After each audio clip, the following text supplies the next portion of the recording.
क्या कैबिनेट मंत्री डॉक्टर किरोड़ीलाल मीणा एक बार फिर इस्तीफा देने वाले हैं? आखिर क्या वजह है जो डॉक्टर किरोड़ीलाल मीणा से अब इस्तीफा मांगा जा रहा है?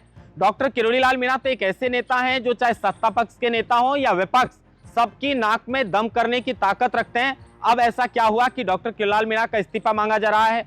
इसके पीछे की असली वजह क्या है, पूरा मामला जानने की कोशिश करते हैं। दरअसल डॉक्टर किरोड़ीलाल मीणा वो शख्स हैं जो राजस्थान में सब इंस्पेक्टर भर्ती को लेकर सबसे पहले मुखर नजर आए थे और उन्होंने कहा था कि सब इंस्पेक्टर की भर्ती हर हालत में रद्द होनी चाहिए, क्योंकि 9 लाख लोग जो हैं उनकी जनभावना इससे जुड़ी हुई है। और इसी को लेकर वो अपनी सरकार पर भी दबाव बनाते रहे थे और ये तक दावा कर दिया था कि 500 से ज्यादा इस भर्ती के अंदर फर्जी थानेदार हैं।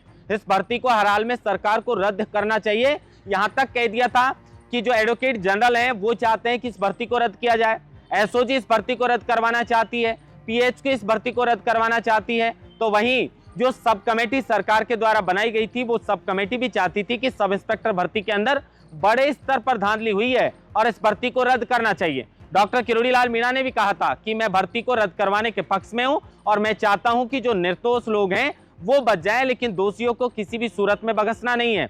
यहां तक कि किरोड़ीलाल मीणा ने यह भी कहा था कि सरकार ने इस मामले को लेकर कार्रवाई शुरू भी कर दी है और हो सकता है कि आगामी समय में इस भर्ती को रद्द कर दिया जाए।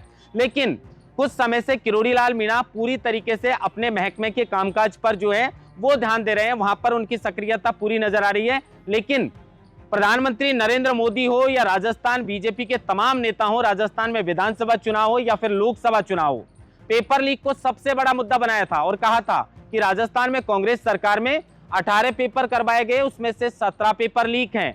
2 आरपीएससी के चेयरमैन पकड़ लिए, 60 के लगभग जो है वो जो सब इंस्पेक्टर हैं उनको पकड़ लिया, उनकी सेवा बर्खास्त कर दी है। और इसी को देखकर ऐसे लग रहा था, राजस्थान के युवाओं को भी उम्मीद थी कि कहीं ना कहीं सरकार ने वादा जनता से किया था चुनाव के समय कि अगर हमारी सरकार बनती है और हम सत्ता में आते हैं तो सब इंस्पेक्टर भर्ती को रद्द किया जाएगा और जो भी पेपर लीक में धांधली किए हैं सबको सलाखों के पीछे भेज दिया जाएगा। लेकिन उसके बाद सब कमेटी ने जिस तरीके से न्यायालय के अंदर अपना जवाब पेश किया है, इससे साफ रुख पता चलता है कि अब सब कमेटी इस भर्ती को रद्द नहीं करवाना चाहती। वो कह रही है कि एसआईटी इस मामले को लेकर जांच करे, दोषियों को चिन्हित करे, उन्हें गिरफ्तार करे, उनकी सेवा समाप्त करें और जो पद खाली हो रहे हैं उन पदों को आगामी सब इंस्पेक्टर की भर्ती में सम्मिलित कर दिया जाए।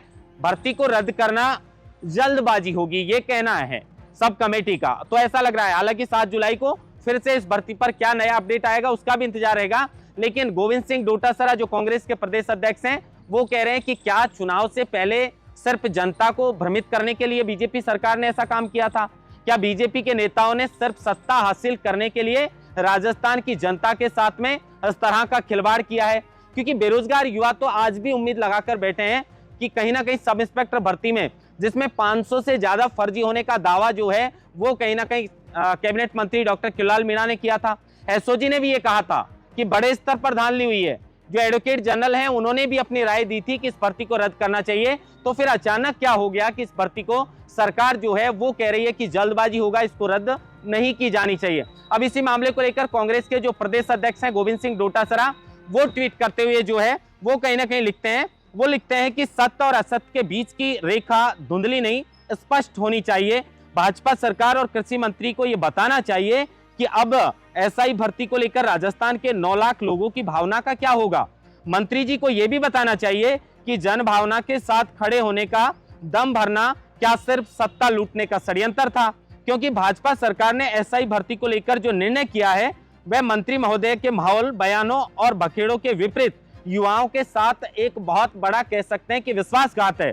उसके अलावा भाजपा ने सत्ता में आने से पहले भर्ती परीक्षा को लेकर कांग्रेस पार्टी पर अनर्गल और झूठे आरोप लगाए थे। युवाओं से भर्ती निरस्त करने का वादा करके उनके सपनों को लूटा और सत्ता हासिल की। स्वयं प्रधानमंत्री मोदी ने भी भर्ती परीक्षाओं पर सवालिया निशान लगाया। लेकिन इस भर्ती को लेकर अब भाजपा सरकार का निर्णय इनकी कथनी व करनी में अंतर और धोरे चरित्र को दर्शाता है। सत्ता में आने के बाद भाजपा इस भर्ती को रद्द करने से इनकार कर रही है। पूरी चयन प्रक्रिया को संदेह में डालना उचित नहीं है। सरकार के इस कथन से स्पष्ट है कि युवाओं के साथ धोखा हुआ है, उन्हें भ्रमित करने के लिए सिर्फ माहौल बनाया गया है। युवाओं को ठगने वाले भाजपाइयों को अब जिम्मेदारी लेनी चाहिए। कुल मिलाकर जिस तरीके से भाजपा ने चुनाव से पहले वादा जनता से किया था और जिस तरह कथनी और करनी में साफ तौर पर फर्क दिखा है, उसको लेकर गोविंद सिंह डोटासरा ने ट्वीट किया है। अब किरोड़ी लाल मीणा ने जिस तरीके से हाल ही में गंगानगर से निशाने पर लिया था प्रदेश अध्यक्ष गोविंद सिंह डोटासरा को, और यह भी कहा था कि उनके घर से इतने आरएस कैसे बने हैं, सबके मेरे पास कागज हैं, समय आने पर उनके राज खोल दूंगा। इस तरह के धांधली के आरोप कांग्रेस सरकार में गोविंद सिंह डोटासरा के ऊपर लगे थे। तो अब तो डॉक्टर किरोड़ी लाल मीणा ये भी कह रहे हैं कि मैंने सारे कागज एसओजी को सौंप दिए हैं, स्पेशल ऑपरेशन ग्रुप को। वही स्पेशल ऑपरेशन ग्रुप जो लगातार फर्जी जो काम करने वाले हैं, फर्जी जो भर्तियों के अंदर धांधली करने वाले लोग हैं, उन पर नकेल कसने का काम कर रहे हैं, उनको सलाखों के पीछे भेजने का काम लगातार जो है वो एसओजी के द्वारा किया जा रहा है। उसी एसओजी को कागज जो है वो कहीं ना कहीं डॉक्टर किरोड़ी लाल मीणा ने सौंप दिए हैं। तो क्या मुश्किलें बढ़ सकती हैं प्रदेश अध्यक्ष गोविंद सिंह डोटासरा की, ये भी देखना होगा। लेकिन उसके अलावा क्या डॉक्टर किरोड़ी लाल मीणा अंत समय तक ये कहते रहे थे, इस भर्ती से पहले जो है, माफ कीजिए, कुछ दिन पहले तक डॉक्टर किरोड़ी लाल मीणा का ये बयान आया था कि मैं आज भी राजस्थान के अंदर सब इंस्पेक्टर भर्ती को रद्द करवाना चाहता हूं, क्योंकि इसमें राजस्थान के जो युवा हैं उनके साथ बड़े स्तर पर धोखा हुआ है, बड़े स्तर पर फर्जीवाड़ा हुआ है। तो अब कथनी और करनी में क्या सरकार की में अंतर आ चुका है, या फिर जिस तरीके से राजस्थान की जनता से वादा किया था वो वादा सरकार निभाएगी, या फिर किरोड़ी लाल मीणा की बात सरकार ने नहीं मानी तो क्या किरोड़ी लाल मीणा इस बात की वजह से फिर से इस्तीफा दे सकते हैं। महेंद्र मास्टर, लोकमत हिंदी, जयपुर।